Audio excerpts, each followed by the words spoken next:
మన second participant రెడీగా ఉన్నారు టేస్టీగా వంట చేసి చూపించడానికి. మరి పిలిచేద్దామా? సో మన సెకండ్ పార్టిసిపెంట్ ఛాయా సుందరి.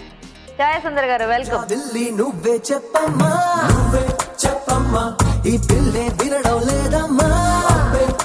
సో వెల్కమ్ అండి. మీ పేరు బాగుంది, ఛాయా సుందరి.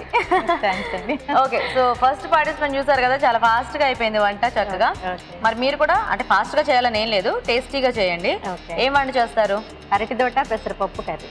అరటి దూట పెసరపప్పు కర్రీ. ఓకే, మంచి హెల్దీ రెసిపీ ఎంచుకున్నారనమాట. All the best. Thank you. Okay అండి, మరి అరటి దూట పెసరపప్పు కర్రీ తయారీకి కావాల్సిన పదార్థాలు ఏంటో ఒకసారి చూద్దాం. అరటి దూట పెసరపప్పు కర్రీ తయారు చేసుకోవడానికి కావలసిన పదార్థాలు: అరటి దూట 1 కప్పు, తరిగిన టొమాటో 1, తరిగిన ఉల్లిపాయ 1, తరిగిన పచ్చిమిరపకాయలు 3, కారం తగినంత, పసుపు చిటికెడు, నిమ్మరసం 1 టీ స్పూన్, అల్లం వెల్లుల్లి పేస్ట్ 1 టీ స్పూన్, జీలకర్ర 1 టీ స్పూన్, ధనియాల పొడి 1 టీ స్పూన్, ఉప్పు తగినంత, ఎండుమిరపకాయలు 2, కరివేపాకు 2 రెమ్మలు, పోపు దినుసులు 1 టీ స్పూన్, పెసరపప్పు 1/2 కప్పు, నూనె 3 టేబుల్ స్పూన్లు. ఛాయా గారు స్టార్ట్ చేద్దాం. అంటే అరటి దోటని బాగా పీసెస్ గా చేసుకోవాలండి. అంటే అది తీసేటప్పుడు కొంచెం పీచ్ వస్తుంది, దాన్ని వేలుతో తీసేసి కొంచెం వాటర్ లో మజ్జిగ వేసి కానీ లేకపోతే సాల్ట్ వేసి కానీ తరిగితే నల్లబడుతుంది.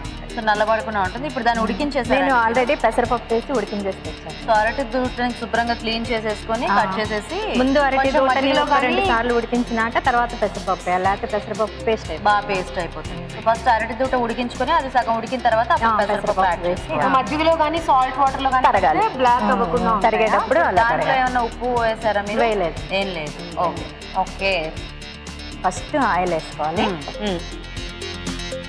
ఒక 2-3 స్పూన్స్ సరిపోతుంది. కొంచెం ఆయిల్ హీట్ అయినాక తాలింపు పోపు దినుసులు. సో ఒక ఎండుమిరపకాయ, చక్కగా పోపు దినుసులు, ఇంకొక మిరపకాయ కొంచెం వేసుకుందాం. వేయండి. సో బేసిక్ ఇలాంటి కూరల్లో మనకి పోపు బాగుంటే చాలా టేస్టీగా. అంటే కొంచెం శనగపప్పు అది ఎక్కువ ఉన్నా కూడా బాగానే ఉంటుంది. అదే పెసరపప్పు ఉంది కాబట్టి మీరు ఇది తక్కువ, కొంచెం తక్కువ వేసుకోవచ్చు. ఓకే, ఇది కొంచెం వేగినాక పచ్చిమిరపకాయ వేసుకుని నెక్స్ట్ కొంచెం కరివేపాకు, ఓకే, అల్లం వెల్లుల్లి పేస్ట్, నెక్స్ట్ ఉల్లిపాయ ముక్కలు కొంచెం. సో ఇది ఎలా కొంచెం ముద్దకూరలా అవుతుందండి మనకి? కొంచెం అంటే ఫ్రై లాగా ఉండదు, ఓకే, మరీ ముద్దగా కూడా ఉండదు, కానీ కొంచెం దగ్గరకు వస్తుంది. ఓకే, కొంచెం ఉల్లిపాయ ఫ్రై అయినాక ఓకే, నెక్స్ట్ టొమాటోస్ వేస్తారు. టొమాటోస్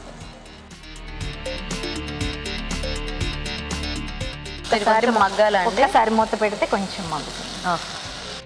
సో ఉల్లిపాయ టొమాటో మగ్గిపోతే మనం నెక్స్ట్ అది యాడ్ చేసేసుకోవచ్చు. సో ఛాయ గారు చూద్దాం ఒకసారి ఇది ఎంతవరకు చూద్దాం. అయిపోయిందండి. ఓకేనా? టమాటా మెత్తగా అయిపోయింది కదా. ఇప్పుడు కొంచెం మనం ఉడకబెట్టిన అరటి దూట పెసరపప్పు కలిపి ఉడకబెట్టాం కదా, ఇది కొంచెం అందులో వేసేసి. ఓకే,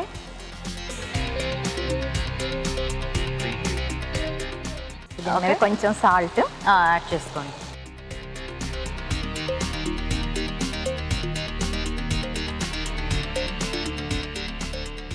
ఉట్టిదే తింటారు, సో జాగ్రత్తగా చూసి వేసుకోండి. అంటే రైస్ కాంబినేషన్లోకి ఉట్టి తినడానికి తేడా ఉంటుంది కదా. అవునవును. సో కొద్దిగా కారం, అంటే పచ్చిమిరపకాయలు ఒక 3 వేసుకున్నాం కాబట్టి దానికి తగ్గట్టుగా కొంచెం కారం. సో అరటి దూట ఇదివరకు ఎప్పుడైనా టేస్ట్ చూసారా? నేనైతే ఎప్పుడు చూడలేదు. ఎప్పుడు చూడలేదా? నేను వినలేదు. అరటి దాంట్లో అది పూలు ఉంటుంది కదా, అది టేస్ట్ చేశాను, కానీ ఇది ఫస్ట్ టైం. నేను ఏది టేస్ట్ చేయలేదు. సో ఇప్పుడు మీకు టేస్ట్ చూపిస్తాము. ఓకే, నెక్స్ట్ టైం వేద్దామండి. నెక్స్ట్ కొంచెం ధనియా పౌడర్. ఓకే ఓకే, సో దీంట్లో అంటే ఎక్కువ మసాలాల కంటే కూడా కొద్దిగా మామూలు టేస్ట్ ఉంటేనే మనకి బాగుంటుంది కదా. ఓకే ఓకేనండి, ఆఫ్ చేసేద్దాం. స్టవ్ ఆఫ్ చేసేయండి. ఇది కొంచెం చల్లారినాక ఒక నిమ్మరసం కొంచెం పిండితే, వేడి మీద పిండితే మళ్ళీ కొంచెం చేదు వస్తుంది. ఓకే ఓకే, సో ఎలాగో ఇది కాస్త చల్లారాలి కదా. సో ఈలోగా అక్కడ ఆడియన్స్ మన గెస్ట్ అని క్వశ్చన్స్ అడగడానికి రెడీగా ఉన్నారా, చూద్దాం. ఓకే, సో మరి ఎవరు అడుగుతున్నారండి క్వశ్చన్? హాయ్, నా పేరు చిట్టమ్మండి, ఇబ్రహీంపట్నం. అర్చన గారు, మీరు చూస్తే చాలా చిన్నపిల్లలా కనిపిస్తున్నారు. మీరు 2 రకాల పాత్రలు చేస్తున్నారు, అది ఎలా ఏమనిపిస్తుంది మీకు? నాకైతే 2 రోల్స్ చాలా ఛాలెంజింగ్గా ఉన్నాయి.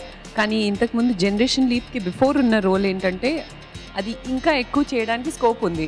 ఇప్పుడు మదర్ అయిన తర్వాత ఎలాగో కొంచెం సోబర్ అయిపోతాం, పెద్దగా రియాక్షన్స్ ఏదైనా చాలా సోబర్గా ఉండాలి.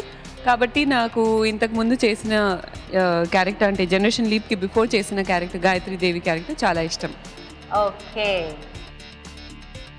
సో ఛాయ గారు ఇప్పుడు కలపొచ్చా? అంటే ఎలాగో ఇమీడియట్ గానే తినేస్తారు, అట్టి పెట్టరు కదా, కొంచెం నిమ్మరసం పిండి ఇది దీంట్లోనే పిండుతారా, తీసిన తర్వాత పిండుతారా? పిండేస్తే కొంచెం కలుస్తుంది, కలిపి ఇందులో మళ్ళీ కొంచెం బెల్లం.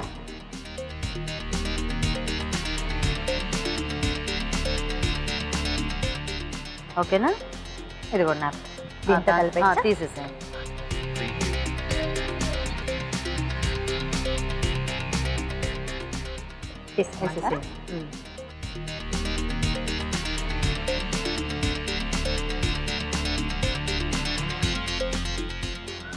కొంచెం కొత్తిమీర జీడిపప్పుతో గార్నిష్ చేసుకుంటాం.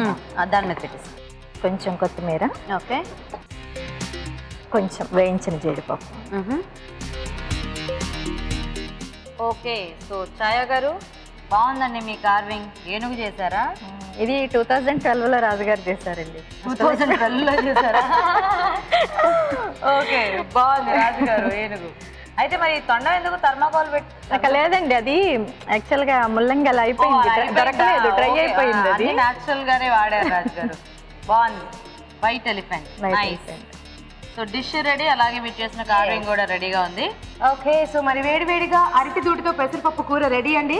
గెస్ట్లు టేస్ట్ చూడబోయే ముందు తయారీ విధానం మరోసారి చూసేద్దాం. అరటిదూట పెసరపప్పు కర్రీ తయారు చేసుకునే విధానం. ముందుగా అరటిదూట ముక్కలుగా చేసి పసుపు వేసి ఉడికించి దీనిలో పెసరపప్పు వేసి మరి కాస్త ఉడకనివ్వాలి. ఒక పాన్ లో నూనె వేసి పోపు దినుసులు, ఎండుమిరపకాయలు, తరిగిన పచ్చిమిరపకాయలు, కరివేపాకు, అల్లం వెల్లుల్లి పేస్ట్, ఉల్లిపాయ ముక్కలు, టొమాటో ముక్కలు వేసి వేయించాలి. దీనిలో ముందుగా ఉడికించిన అరటిదూట, పెసరపప్పు మిశ్రమం, ఉప్పు, కారం, ధనియాల పొడి వేసి వేగనివ్వాలి. చివరిగా స్టవ్ ఆపి నిమ్మరసం వేసి బాగా కలుపుకోవాలి. సర్వింగ్ బౌల్లోకి తీసుకుని కొత్తిమీర, వేయించిన జీడిపప్పుతో గార్నిష్ చేసి సర్వ్ చేసుకుంటే అరటిదూట పెసరపప్పు కర్రీ రెడీ.